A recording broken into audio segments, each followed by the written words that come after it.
और कबीर ने कहा कि ये जीरा तय अपने दुख ही संहार। हे जीव, हे संसारी जीव, तू अपने अंदर के दुख को तो देख।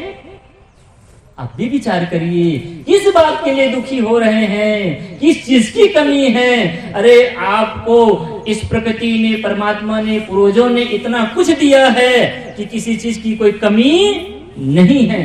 लेकिन आदमी से बड़ा भिखारी खोजने में मिलने वाला नहीं। हर आदमी भिखारी है।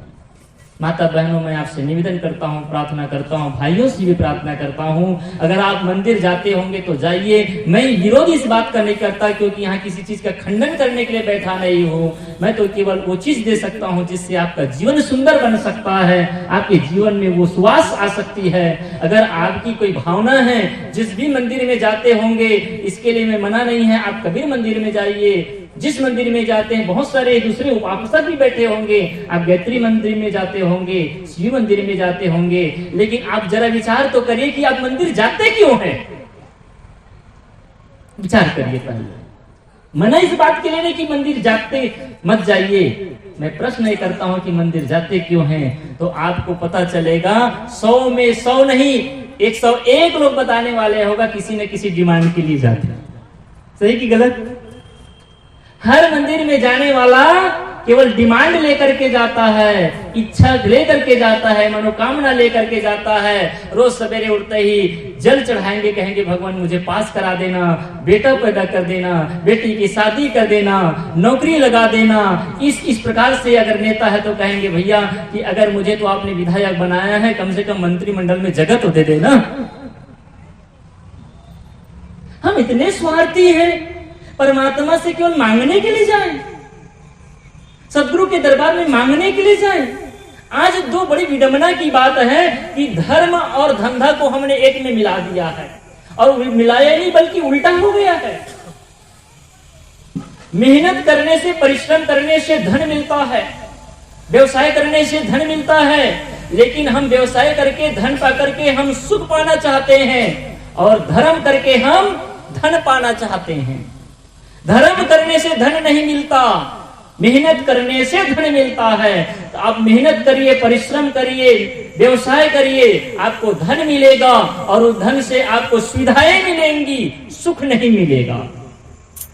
अगर धन से सुख मिलता, अगर संपत्ति से सुख मिलता, अगर वस्तु से सुख मिलता, अगर घर से सुख मिलता, अगर व्यवसाय से सुख मिलता, तो आज पूरी दुनिया सुखी हो गए होते।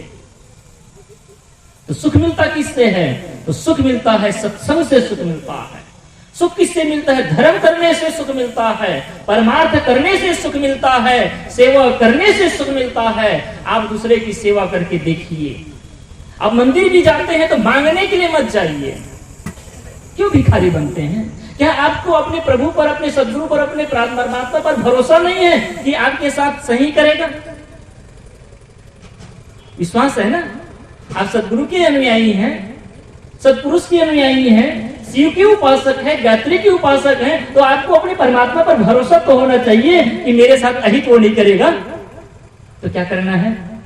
परमात्मा के आशीर्वाद लेने के लिए जाइए, अहोभाव के लिए जाइए, कृतज्ञता व्यापित करने के लिए जाइए, उसकी भक्ति मांगने के लिए जाइए। निस्वार्थ भाव से भक्ति करिए, और मांगना पड़ भी जाए तो कम से कम अपने लिए मत मांगिए, अपने पड़ोसियों के लिए मांग लीजिए, अपने देशवासियों के लिए मांग लीजिए, अपने ग्रामवासियों के लिए मांग लीजिए, दिन दुखियों के दुख दूर करने के लिए मांग लीजिए। आप दूसरों के लिए तो मांग करके देखिए।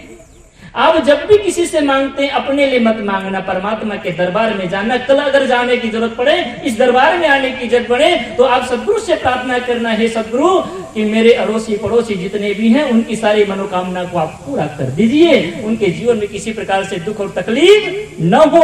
तो अभी ये सिर्फ बात, ये जो श्लोक करते वो चित्तार्थ होगा।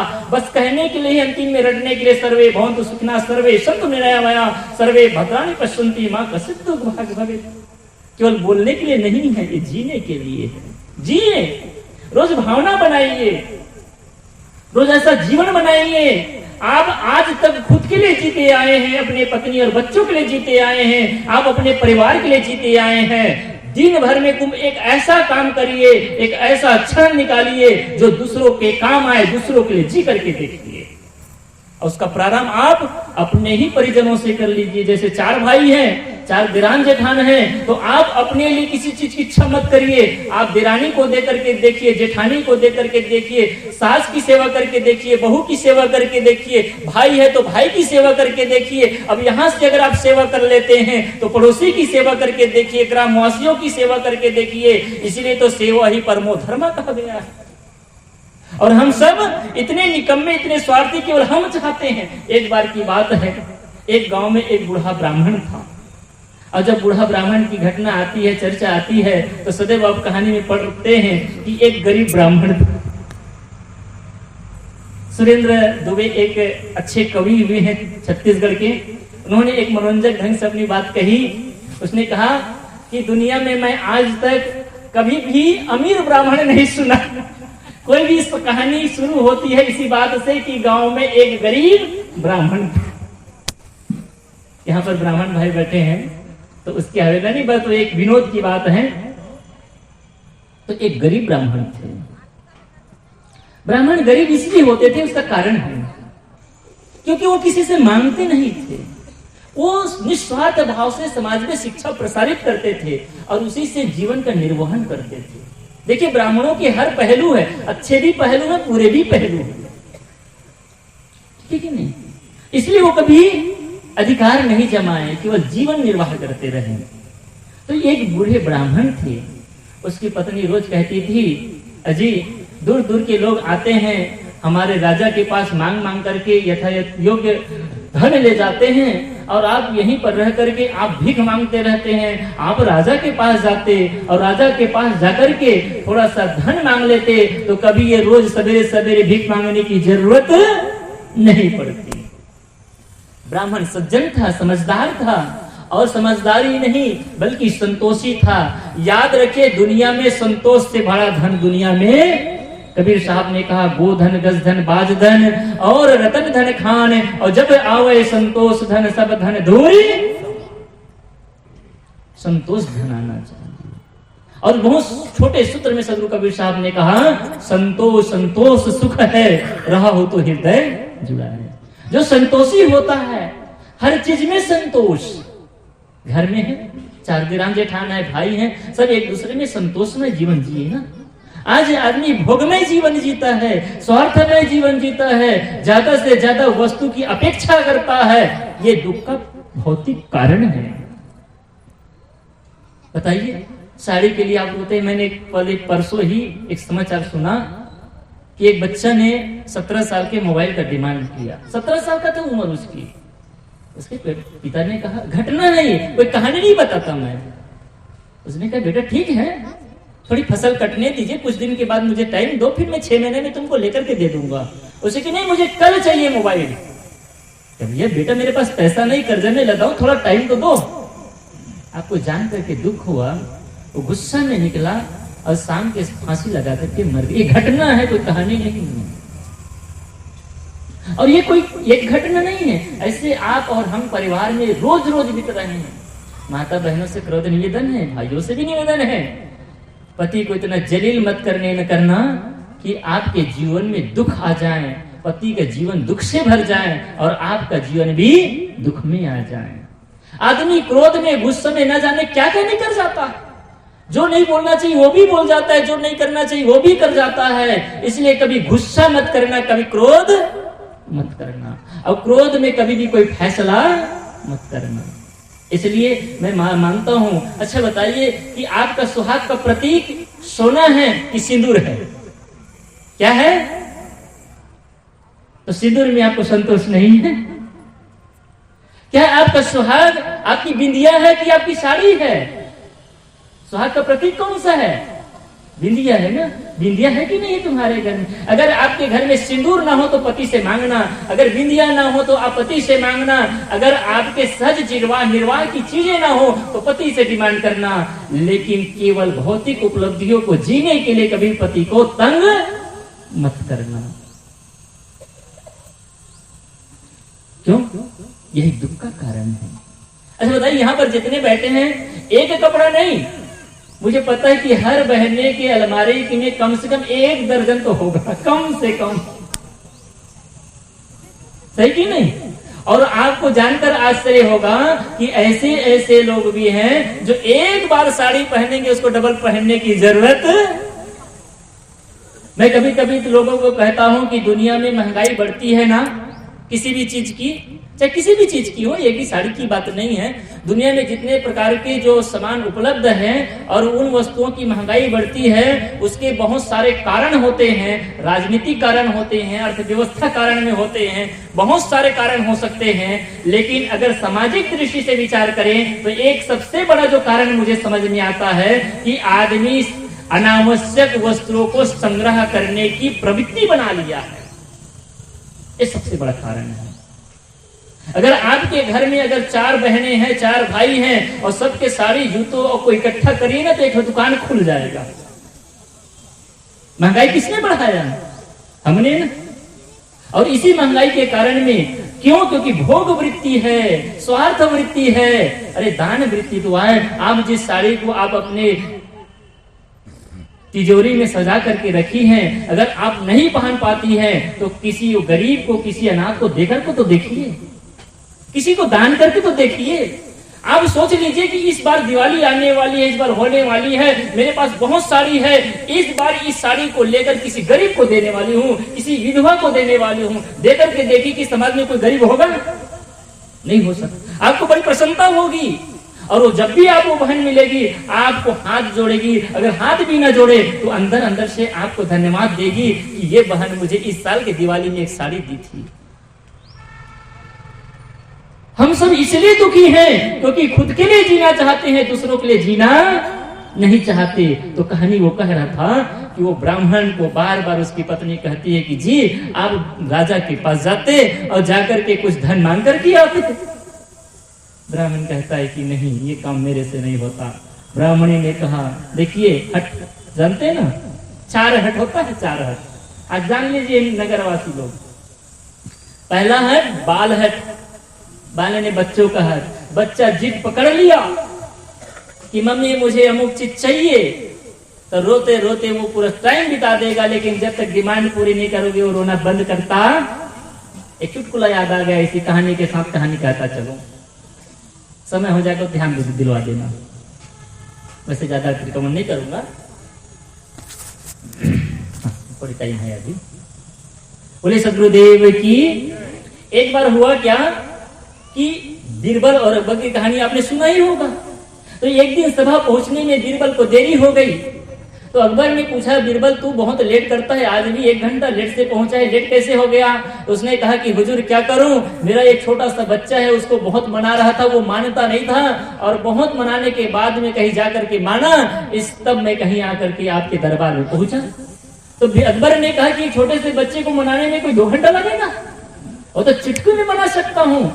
कहे हुजूर बच्चा को आप चुटकी में मना नहीं सकते, बहुत टाइम लगता है। कहे मना सकता हूँ। तो बीरबल ने कहा कि हुजूर अगर मना सकते ना, चलो मैं बन जाता हूँ बच्चा और आप बन जाए मेरे पिता और आप मुझे मनाना। कहा ठीक मना लूंगा। अब बच्चे वो बीरबल जो है वो रोने लगा। अब बच्चा रोने लगा। अकबर ने कहा तुमको क्या चाहिए, क्यों रो रहे हो? तो उसने कहा कि मुझे एक हाथी चाहिए। अब राजा था, हाथी ले आया। फिर रोने लगा। अब क्या हो गया? कहे एक लोटा चाहिए। अब लोटा ले आया। अब क्या करोगे? कहे इस लोटा में दूध डालो। फिर रोने लगा, दूध डाल दिया। फिर क्या हो गया? अब कहते कि इस हाथी को इस लोटा में बिठाओ, होगा? उसने कहा बीरबल ये तुम क्या करते हो? तो वो तो बच्चा बना था। तो फिर समझ गया कि कहना क्या चाहते। तो बच्चे को मनाना बड़ा कठिन होता है, और भाइयों के तो बस की बात नहीं। जैसे बच्चा रोने लगता है ना, वो बहनों को थमाते, ले तुम्हारी बेटा तुम लो। रोते समय याद आता है कि बेटा पत्नी की थी। जब सीना चौड़ा करना होता तो कहता बेटा मेरा है, बेटी मेरी है। कोई अच्छा काम करे तो हाँ मेरा बेटा, मेरी बेटी, और रोने लग जाए तो ले इसको तुम संभालो। तो बच्चा बाल हट, ये बाल हट होता है। दूसरा हट क्या होता है? राज हट, राजा हट करता है। राजा अगर एक बार सोच ले कि मुझे करना है, रावण ने हट कर लिया कि मैं टूट सकता हूं लेकिन झुक सकता नहीं हूं। दुर्योधन ने अड़ गया कि मैं मर सकता हूं लेकिन बिना युद्ध के सुई के बराबर जमीन दे नहीं सकता। ये हट है, राजा का हट है, राजहट कहते हैं। और तीसरा हट क्या है? ये साधु हट, संत हट, साधु हट। अगर साधु ठान ले कि मुझे इसी जगह बैठना है चाहे मर जाऊं, तो उठने वाला, उसको पूरा करने वाला हट ले, ये भी हट। लेकिन साधु का हट संघर्ष के लिए होता है, सतपथ के लिए होता है, ज्ञान के लिए होता है, जीवन के निर्माण के लिए होता है, इस संकल्प के लिए होता है। लेकिन साधु अगर ठान ले, हट कर ले कि मुझे इस घर में नहीं रहना है, तो एक बार जब छोड़ता है, भर्तरी ने सोच लिया कि इस घर में नहीं रहना है। गोस्वामी जी की कथा आप सब जानते हो।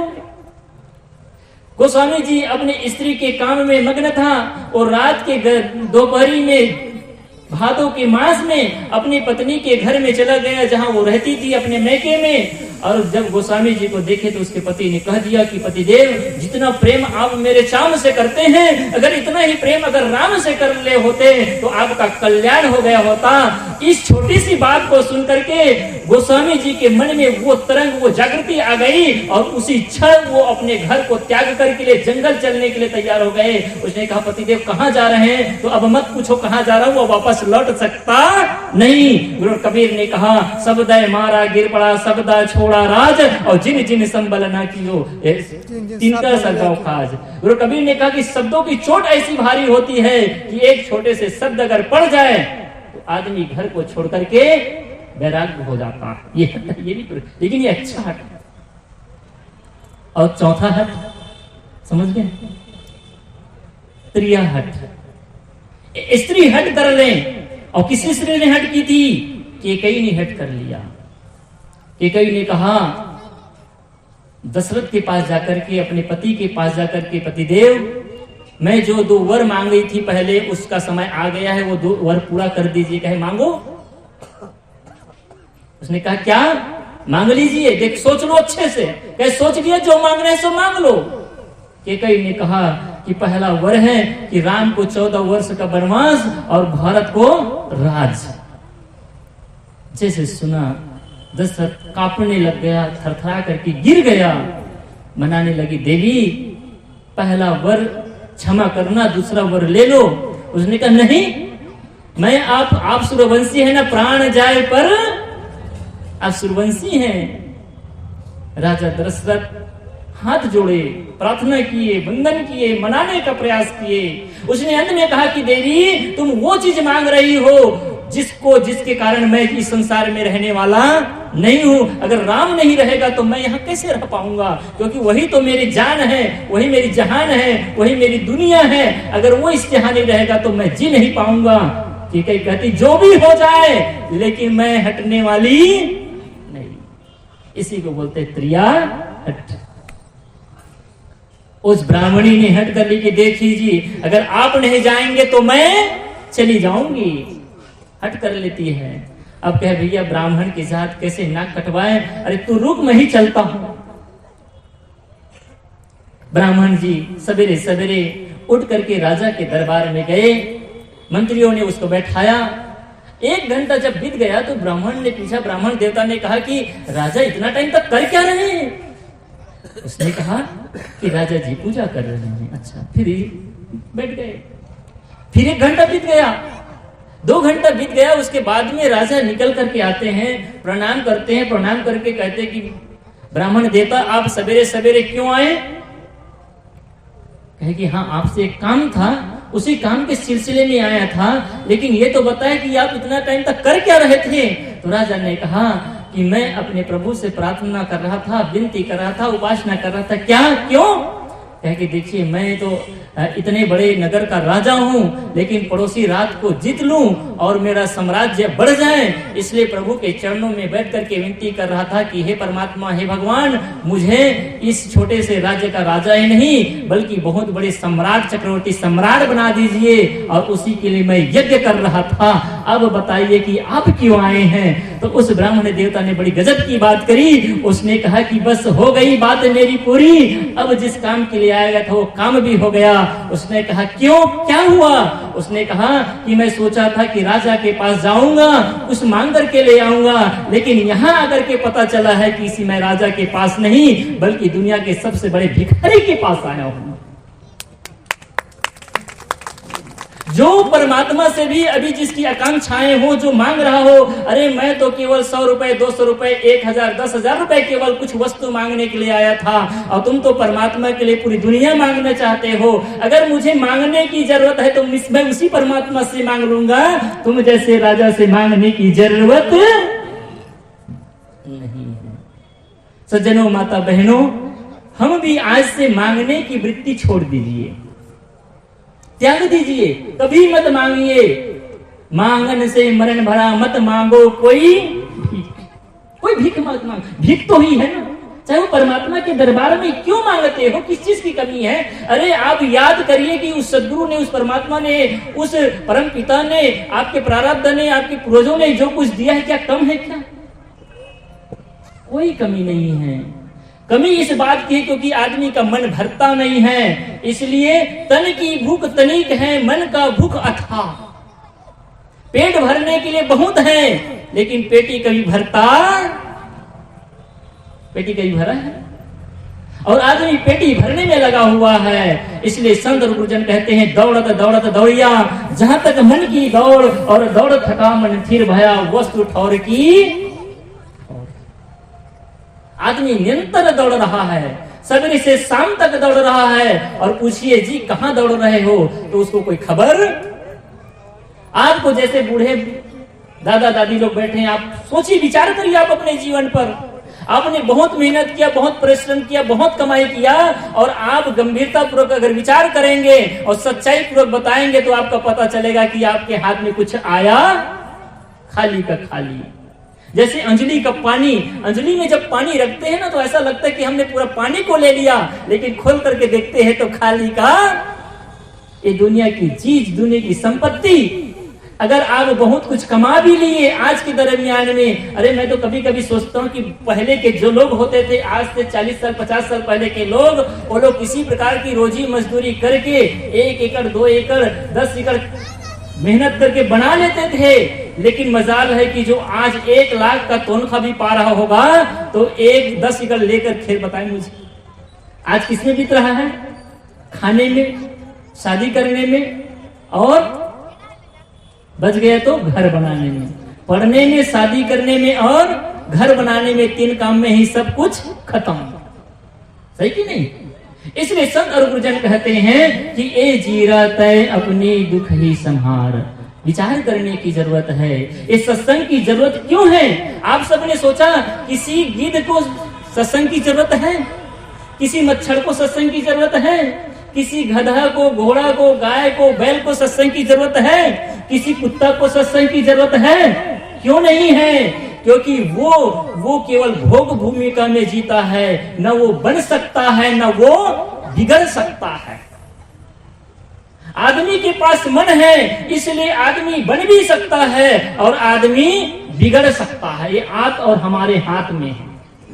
आप बनने का काम करते हैं कि बिगड़ने का काम करते हैं? ज्यादातर तो आदमी बनने का कम और बिगड़ने का ज्यादा करता है। रोज विचार करिए कि आप बनने वाला काम करते हैं कि बिगड़ने वाला काम करते हैं।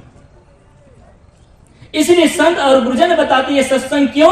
तो आदमी को बनाने के लिए, अभी आप सुन रहे थे, सकलो दुर्मति दूर करो, अच्छा जन्म बनाओ। सत्संग का केवल एक अर्थ है, और सत्संग केवल एक कारण से कि आदमी का जीवन अच्छा बन जाए। जिस इंसान को, जो दुनिया का सिरमौर प्राणी है, उसके लिए सत्संग की आवश्यकता है, उसको ज्ञान देने की आवश्यकता है। और दुर्भाग्य है, इस भारत भूमि के इंसान को छोटी छोटी बात ये बताना पड़ता है, कहाँ बैठना है, क्या बोलना है, क्या खाना है। अरे ये तो छोड़ दीजिए, कहाँ थूकना है ये भी बताना पड़ता है। आप जितने सरकारी जगह में जाइए, ऑफिस में जाइए, रेलवे स्टेशन में जाइए, वो दुर्दशा है। अगर भारत सरकार केवल 1 महीने के लिए सफाई अभियान बंद कर दे, हमारे जो ये नगर पालिका के लोग सफाई करने के लिए आते हैं, अगर ये बंद कर दे तो ये भारत देश कूड़ा का घर बन जाएगा। हम लोग बड़ी सफाई भी चाहते हैं ना, और उसको महत्तर बोलते, क्या बोलते हैं, महत्तर है। गंदगी को जो साफ करने वाला है उसको हम शूद्र कहते हैं, अछूत कहते हैं, और गंदगी करने वाले अपने को पतित पावन ब्राह्मण या अच्छे उच्च वर्ग के लोग बोलते हैं। बताइए, आप गंदगी करने वाला शूद्र है कि गंदगी को साफ करने वाला शूद्र है? विचार करना चाहिए कि नहीं करना चाहिए? विचार करिए। जो अछूत है तो गंदा को साफ करने वाला अशुद्ध है, कि गंदगी करने वाला अशुद्ध है? और हम सब क्या अपने मैल, अपनी गंदगी साफ करते हैं कि नहीं करते? करते हैं ना। तो हम सब लोग भी भंगी है कि नहीं है? हम लोग सभी शूद्र है कि नहीं है? इसलिए जन्म जाते शूद्र का, जन्म से हर आदमी शूद्र है, क्योंकि सबका जन्म एक जैसे होता है। तो ब्राह्मण कौन? तो जो ब्रह्म को जाने वो ब्राह्मण होता है, जिसमें ज्ञान हो, ऊर्जा हो, सत्य हो, वो ब्राह्मण है। एक दृष्टांत याद आ गया, इस दृष्टांत को पूरा करके अपनी वाणी को पूरा करूं। बोले सद्गुरुदेव की। एक बार की बात है कि राजा जनक के दरबार में, राजा जनक जो है बड़ा जिज्ञासु था।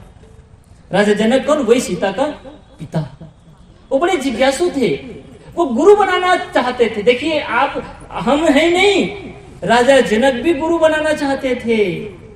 और आप सब जानते हैं, राम कृष्ण से को बड़ा उन्हू तो गुरु कीन, और 3 लोग के वे धनी गुरु आगे। और हम थोड़ा पढ़े लिखे लोग, एपुडेट लोग क्या कहते हैं, अरे ये गुरु बनाने की जरूरत, ये गुरुमुखी होने की जरूरत नहीं है। अरे ये ज्ञान तो हमको व्हाट्सएप से मिल जाने वाला है। व्हाट्सएप यूनिवर्सिटी से पढ़ने वाले हैं, यूट्यूब यूनिवर्सिटी से पढ़ने वाले लोग हैं।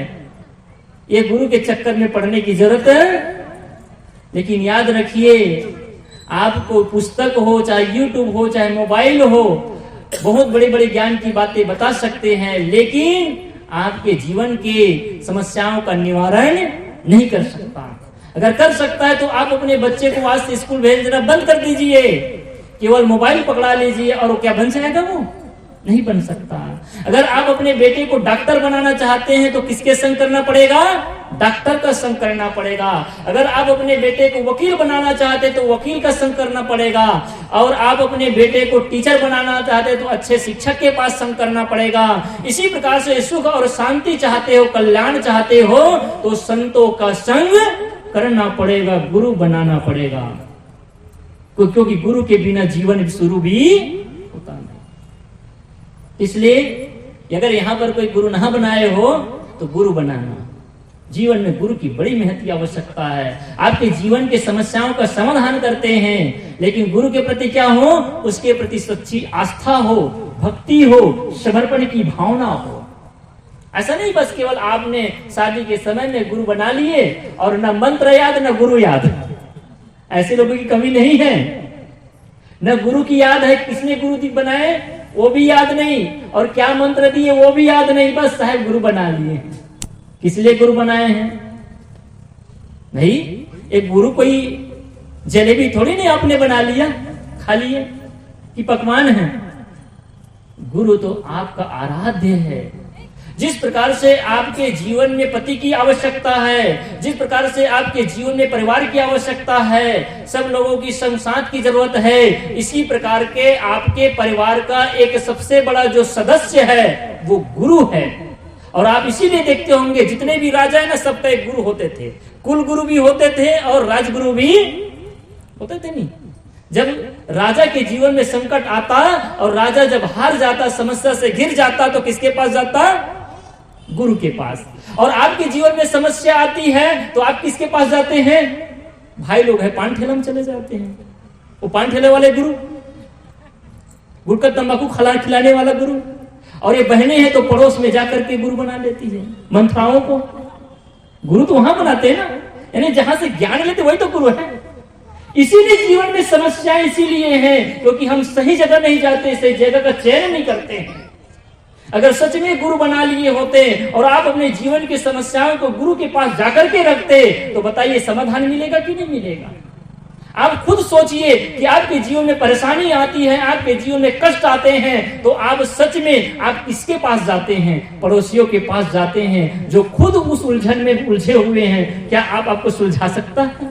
और ये हमारे भाई लोग पान ठेला में जाकर के या यूं ही दोस्ती यारियों के बीच में उसी को जाकर के बताते हैं जो खुद आपको उलझाते हैं। इसलिए गुरु करने की जरूरत है। राजा दशरथ गुरु करना चाहते थे। गुरु करना चाहते तो पूरे दुनिया के सभी बड़े विद्वान को, लोगों को उन्होंने सूचना दिए और सब लोग जब आ गए तो एक घंटी रख दिए। जैसे सभा है ना, तो सभा के पहले घंटी रख दिए। भैया जो जितना ज्ञानी होगा, जो जितने शास्त्रों को जानता होगा, वो उतना ही घंटी बताए ताकि सूचना मिल जाए और उसी के अनुसार उसका आदर और सम्मान भी होगा। तो जो एक वेद जानता था वो एक बार बजाया, दो जानता दो बजाता, जो जितने शास्त्रों को ज्ञाता था उतना वो चीजों को बजा करके बैठ जाता, परिचय देता, उसका सम्मान होता। एक अष्टवक्र मुनि था। अष्टवक्र नाम सुने हैं आप? सुने हैं? अष्टवक्र एक ऋषि हुए हैं। ये उपनिषद की कथा सच्ची कथा है। उपनिषद आप पढ़ें तो उसको पाएंगे। तो उपनिषद की कथा है कि अष्टवक्र नाम क्यों पड़ा था? तो अष्टवक्र नाम इसलिए पड़ गया था क्योंकि उसका 8वां अंग टेढ़ा था, इसलिए 8वां अंग से वक्र ने टेढ़ा, इसलिए अष्टवक्र नाम पड़ गया। अष्टवक्र जब ऋषि आए तो वो उन्होंने क्या किया कि वो अनवरत उस घंटी को पीटते रहे। जब उस घंटी को अनवरत पीटते रहे तो देख करके सब लोग दंग रह गए। अरे ऐसा कोई आदमी आया है जो अथाह ज्ञान को रखता है। उसको अंदर लाया गया। जैसे अंदर में आया सभी सभासद देख करके हंसने लग गए। समझ गए क्यों हंसने लग गए? इसलिए क्योंकि राजा जनक को ये जो 8वां अंग से टेढ़ा है, जिसकी उम्र कम से कम अभी 20 साल की है और काला कलूठा दिखने वाला ये व्यक्ति राजा जनक को ज्ञान देने आया है, शिष्य बनाने आया है। सब लोग जोर से हंसने लगे और जब सब जोर से हंसने लगे तो जब सबको हंसते हुए देख करके अष्टवक्र मुनि भी जोर जोर से हंसने लगे। ठहाका लगा है। जब अष्टवक्र मुनि हंसने लग गए तो सभी की हंसी रुक गई। जब लोग सभी हंसने रुक गए तो राजा ने पूछा कि महात्मन आप क्यों हंसे? तो अष्टवक्र मुनि ने कहा कि मैं सभी सभासदों को हंसते हुए देख करके मैंने हंसा। पहले आप लोग बताइए कि आप लोग क्यों हंसे? तो उसी सभासदों में से एक ब्राह्मण खड़ा हुआ, विद्वान खड़ा हुआ और उसने खड़ा होकर के कहा कि हम इस बात के लिए हंसे हैं कि राजा जनक को ये 8वां अंग से टेढ़ा व्यक्ति जो उम्र में 20 साल लगभग का है, काला कलूठा दिखता है और इतने बड़े बड़े विद्वान जगत के लोगों के बीच में ये राजा जनक को ज्ञान देने आया है, इसलिए हम लोगों ने हंसा। अब आप बताइए कि आप क्यों हंसे? ध्यान से सुनिए अष्टवक्र मुनि क्या कहते हैं। कहे राजन, गन्ना टेढ़ा होता है लेकिन गन्ने का रस टेढ़ा होता, नदी टेढ़ी होती है लेकिन नदी का रस जल टेढ़ा, और शरीर टेढ़ा हो सकता है लेकिन शरीर के अंदर विराजमान आत्मा और उसका ज्ञान टेढ़ा नहीं हो सकता। तो आपने हंसा क्यों? तो अष्टवक्र मुनि ने कहा कि राजन कृपया मुझे क्षमा करें, लेकिन मुझे कहना पड़ रहा है। मैंने सोचा था कि मैं राजा जनक के दरबार में जाऊंगा तो पूरी दुनिया के बड़े बड़े प्रतिभाशाली विद्वान मूर्धन्य पंडितों से मुलाकात होगी और उसके दर्शन करके मैं कृतार्थ हो जाऊंगा, धन्य हो जाऊंगा। लेकिन दुर्भाग्य है कि मुझे यहाँ आकर के पता चला है कि मैं चमारों की बस्ती में आ गया हूँ। सभी सभासद बड़े बड़े विद्वान थे, सब खड़े हो गए, जोर जोर से चिल्लाने लगे। राजा जनक को कहा कि इस बालक को अभी मृत्यु दंड दे दिया जाए क्योंकि ये हमारा अपमान कर रहे हैं। राजा जनक भी खड़ा हो गए और खड़ा होकर के कहते, ये बालक, हे महात्मन आपने ऐसा क्यों कहा? तो राजा जनक को उसने कहा कि राजा जनक आप निर्णय करिए क्योंकि आप राजा हैं। बताइए कि जो चाम की परीक्षा करे उसको चमार कहते हैं कि नहीं कहते हैं? इसने मेरे अंदर की ज्ञान की परीक्षा नहीं किए, ये ब्रह्म ज्ञानी नहीं, मेरे अंदर के ब्रह्म ज्ञान को, आत्म ज्ञान को नहीं देख पाए, तो कैसे मैं इसको ब्राह्मण कहूं, ब्रह्म ज्ञानी कहूं, आत्मा ज्ञानी कहूं? इन्होंने तो केवल मेरे चाम को देखा और चाम की परीक्षा किए। अरे चाम की परीक्षा करने वाला चमार ही तो होता है। सभी सभासद शांत हो गए। कहने का मतलब मेरा यह है कि हमें यह जो जीवन मिला है, इसलिए किसी को छोटा और बड़ा नहीं समझना है। तो मैं ये कह रहा था कि अगर भारत सरकार अगर 1 महीना भी गंदगी साफ करना बंद कर दे तो पूरी भारत धरती कूड़े का ढेर हो जाएगा। क्यों? क्योंकि हम लोग सबसे ज्यादा गंदा करने वाले प्राणियों में से एक हैं। आप अच्छे अनुयायी हैं, सदगुरु की अनुयायी हैं, तो क्या करना है? केवल एक काम करना है, मन की सफाई कर लो, तन की सफाई कर लो, घर की सफाई कर लो और आसपास की सफाई कर लो। क्योंकि जब सफाई हो जाएगी, किसकी? गंदगी की सफाई होगी। मन की सफाई किससे होगी? काम क्रोध लोभ की सफाई कर लो, तन की सफाई, ये चोरी हिंसा विचार की सफाई कर लो, घर की पवित्रता बन लो। क्योंकि सदगुरु संत ने कहा है, तूने आंगन नहीं बुहारा कैसे आएंगे भगवान। केवल आंगन बुहारने की जरूरत है। तो घर की भी सफाई करिए, आसपास की भी सफाई करिए, मन की भी सफाई करिए, तन की भी सफाई करिए। क्योंकि संत और गुजरन ने कहा है, मन की तरंग मार लो बस हो गया भजन, और आदत बुरी सुधार लो बस हो गया भजन। ये असली भजन है। मन की तरंग को मार लेना असली भजन है। और दुख इसी से दूर होगा। दुख क्यों है? दुख इसलिए है क्योंकि हमारी इच्छाएं बहुत हैं, हमारी कामनाएं बहुत हैं, हमारी चाहनाएं बहुत हैं। अगर ये इच्छाएं चाहनाएं कामनाएं मिट जाती है, गुरु कबीर ने कहा, चाह गई चिंता मिटी मनवा बेपरवाह, और जिनको कछु नहीं चाहिए सोई सहनपति शाह। चाहनाएं मिट जाएं, और जो चाहनाएं जिसके अंदर से मिट गई वो राजा हो जाता है। कबीर साहब के दरबार में आप सब राजा हैं, कोई एक राजा नहीं। अरे इस देश का प्रधानमंत्री कोई एक होगा, इस राज्य का मुख्यमंत्री कोई एक होगा, इस क्षेत्र का कोई विधायक एक होगा, लेकिन सदगुरु कबीर साहब के दरबार में सब राजा हो सकते हैं, सब मालिक हो सकते हैं। सदगुरु कबीर साहब ने डंके के चोट में कहा, हो हजूर मैं ठाड़ कहता हूं तय अब सवेरे संहार। मैं ठाड़ होकर के कहता हूं कि तुम ही हजूर हो, तुम ही मालिक हो, तुम ही राजा हो। बस अपने राजत्व को पहचान लो, अपने स्वामित्व को पहचान लो। तुमसे बड़ा स्वामी, तुमसे बड़ा भगवान, तुमसे बड़ा परमात्मा इस दुनिया में कोई दूसरा है नहीं। बस करना क्या है? तो अपने अंदर की चाहनाओं को समाप्त कर लो, अपने अंदर की इच्छाओं को समाप्त कर लो और चिंता करना छोड़ दो, तो सारा दुख भी दूर हो जाएगा।